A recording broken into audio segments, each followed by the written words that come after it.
কলিজা রে কলিজা। এই দেশে আমরা ভাবতাম যে শেখ হাসিনার মনে হয় এরকম একটা ওভার লার্জ সাইজের কলিজা নিয়ে হাঁটতো, যিনি একজন নারী হওয়া সত্ত্বেও কোটি কোটি পুরুষ ওনার পিছনে পিছনে ঘুরতো বা ভয়ে থরথর করে কাঁপতো।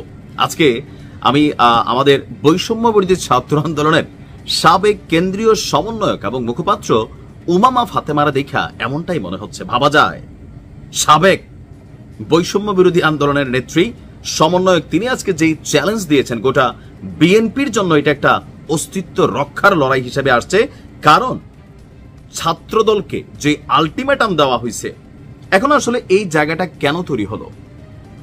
ঢাকা বিশ্ববিদ্যালয়ে হলে ছাত্রদলের একটা কমিটি ঘোষণা করা হয়েছে।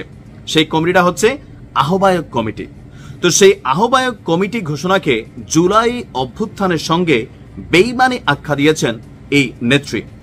সামাজিক যোগাযোগ মাধ্যম ফেসবুকে দেওয়া এক স্টেটাসে তিনি বলছেন, 2024 সালের 17 জুলাই বিশ্ববিদ্যালয়ের 18টি হলে ছাত্র রাজনীতি নিষিদ্ধ ঘোষণা করা হয়েছিল। তৎকালীন সময় এর প্রতিবাদে আমি এবং কয়েকজন শিক্ষার্থী প্রশাসনিক ভবনের সামনে অবস্থান কর্মসূচি পালন করেছিলাম। গত বছর 16 জুলাই আবু সাইদ শহীদ হওয়ার মাধ্যমে ছাত্ররা ক্যাম্পাসকে ছাত্রলীগ মুক্ত করার সাহস পেয়েছিল, কিন্তু বছর না ঘুরতেই গুপ্ত রাজনীতি এবং প্রকাশ্য কমিটির চর্চা শুরু হয়েছে। মানে শিবিরকে একটা গুতা মারছে গুপ্ত রাজনীতির জন্য। তারপর তিনি বলছেন, যা স্পষ্টত জুলাই অভ্যুত্থানের সাথে বেইমানি। আজকে রাতের মধ্যে কমিটি স্থগিত না হলে শিক্ষার্থীরা কঠোর পদক্ষেপ গ্রহণ করবে। কার বিরুদ্ধে? এখন প্রশ্ন হচ্ছে, বৈষম্য বিরোধী ছাত্র আন্দোলন তারা কি রাজনীতি করে না? তারাও তো করে ভাই। এনসিপির রাজনীতি টোটালটাই হচ্ছে এই বৈষম্য বিরোধী প্ল্যাটফর্ম সমন্বয়ক বা ছাত্রদেরকে নিয়ে। তাদের বিষয়টা একটু আলাদা স্টাইলে চলে। যেমন ছাত্রদল বিএনপির একটা অঙ্গ সংগঠন, তেমনি এনসিপির যে মূল ফাউন্ডেশন বৈষম্য বিরোধী ছাত্র আন্দোলন, তারা রাজনৈতিকভাবে এই এনসিপির সাথে কানেক্টেড না থাকলেও এনসিপির যে কোনো ডাকে, সার্জিস বলেন, হাসনাত বলেন, নাসিরউদ্দিন পাটোয়ারি বলেন, যে কোনো ডাকে এই বৈষম্য বিরোধীরাই তো সারা বাংলাদেশ থেকে মাছির মতন, মৌমাছির মতন উইরা উইরা এসা তাদেরকে সাপোর্টিং দেয়। হাসনাতই তো বারবার ডাক দে, রাজুতে আয়, রাজুতে আয়।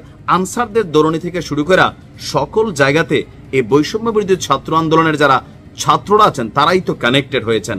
এখন এই বৈষম্য বিরোধী ছাত্র আন্দোলন কি আলাদা কোনো প্ল্যাটফর্ম না? এই প্ল্যাটফর্মটা থেকে শিবিরের জায়গায় চলে গেছে। বিএনপি বা তাদের অঙ্গ সংগঠনের মধ্যে কানেক্টেড ছাত্রদল, তারা তাদের রাজনীতিতে ঢুকে গেছে। আর বাকি যারা আছে, যারা ওই সময়টাতে কোনো রাজনৈতিক দলের ওইভাবে ব্র্যান্ডিং ছিল না, তারা কিন্তু এখন এসে এনসিপির সাথে কানেক্ট করেছে। কেউ গণ অধিকার পরিষদে গেছে, কেউ নাহিদদের দলে গেছে, আক্তারের দলে গেছে। সো খুব বৈষম্য বিরোধী ছাত্র আন্দোলন তারা নিজেরাও কিন্তু রাজনীতির বাহিরে না। এখন এই যে চ্যালেঞ্জ, বিএনপির ভিতলাইরা দেওয়ার মতন একটা চ্যালেঞ্জ আছে ছাত্রদলের একটা কমিটি, তাও ঢাবিতে, সারা বাংলাদেশের নার্ভ যেটাকে বলা হয়ে থাকে, সেইখানে ছাত্রদলকে আসলে এই কমিটি বাতিল করবে নাকি করবে না? টান টান উত্তেজনা। চ্যালেঞ্জটা শুধুমাত্র ছাত্র দলকে না, এটা পুরো বিএনপিকে কিন্তু কাঁপাই দেওয়ার মতন একটা চ্যালেঞ্জ যে আগামীকালকে কি ঘটবে। কারণ রাজনীতিতে আরেও কাটে, ধারেও কাটে। বৈষম্য বিরোধীর সাবেক নেত্রীর কথায় ছাত্রদল কি তাদের কমিটি বাতিল করবে? কি মনে হয় আপনার? কমেন্টে লিখুন। ভালো থাকুন।